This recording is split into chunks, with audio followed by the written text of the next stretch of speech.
Meet Rodney Kalimlim. He's 38 years old and cooks and cleans. By all accounts, normal, but he's also got a host of conditions that prevent him from living a normal life. I have diabetes, and through my diabetes, I have end-stage renal, end-stage, I go dialysis, and I have CHF, which is congestive heart failure, and I'm blind.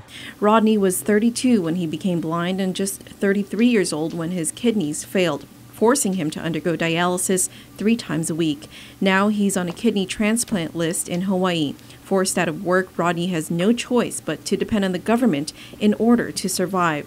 He receives Social Security disability income, is a Medicare recipient, and is now on MIP. Soon, Rodney will have to go to Hawaii for an angiogram, a procedure that will assess his heart condition to prep him for a kidney transplant when it becomes available.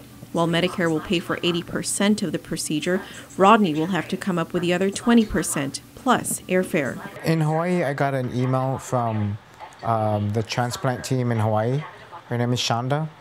And she said for the whole 2 weeks that I'm gonna be there during my procedure, and all the procedures I'm gonna get for clearances, I have to pay between $5,000 to $7,000. She emailed me that figure.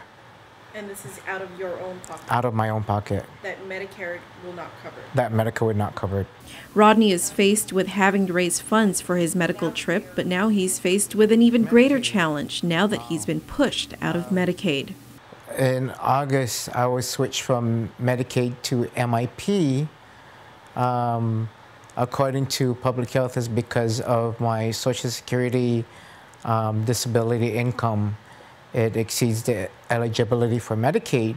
Rodney's disability income went up by a meager $30, a stark contrast to the jump in expenses for his numerous medications, even with MIP coverage, about $500. Before, I wasn't paying anything for my medications when I had Medicaid, but this time there's a percentage that I do have to pay that I can't even afford because I'm taking a lot of medications for it. It's patients like Rodney who could benefit from a Medicare-approved facility in the Philippines.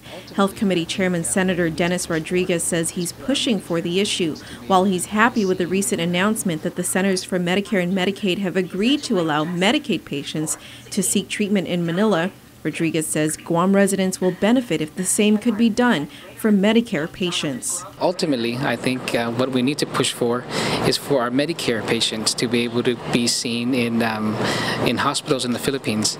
I've talked to a lot of our manamkus who wish that they can travel 3 hours rather than the 7 or 11 hours elsewhere. If Medicare coverage could be approved for Guam patients in the Philippines, Rodney says the government could also save money by sending him there for a kidney transplant rather than in Hawaii. Having done his own research, Rodney says in the Philippines, a kidney transplant at a Joint Commission accredited facility would cost about $20,000 US, or roughly 1 million pesos. For Rodney, that would mean paying $4,000 out of his pocket for a transplant, while Medicare would cover the rest.